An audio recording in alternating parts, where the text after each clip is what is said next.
Why is the Pacific Ocean so big? Short answer, moving plates and a very long history. Let me show you the tug of war that decides ocean size. Ridge versus trench. Ridge, trench. In the middle of the Pacific sits the East Pacific Rise, a divergent plate boundary.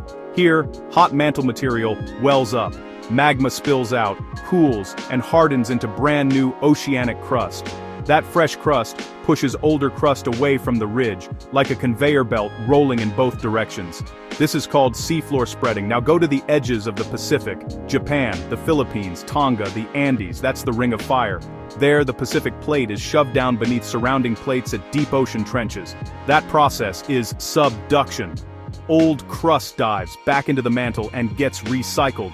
So which side wins, the ridge making new seafloor, or the trenches destroying it? It depends on the rates. The East Pacific Rise spreads fast, in places more than 10 centimeters a year. That's blazing in geologic terms. But the Pacific is also ringed by lots of hungry trenches, and subduction there is relentless. Over millions of years, the balance flips back and forth in different regions. Locally, where spreading outruns subduction, the basin widens. Where subduction wins, the basin narrows. Zoom out to the whole planet and you get a grand bookkeeping. Ocean crust is constantly created at ridges and destroyed at trenches, keeping Earth's surface area roughly in balance. Historically, the Pacific inherited a head start. It's the descendant of a superocean called Panthalassa that wrapped around the supercontinent Pangaea. As continents broke apart, the Pacific Basin remained vast.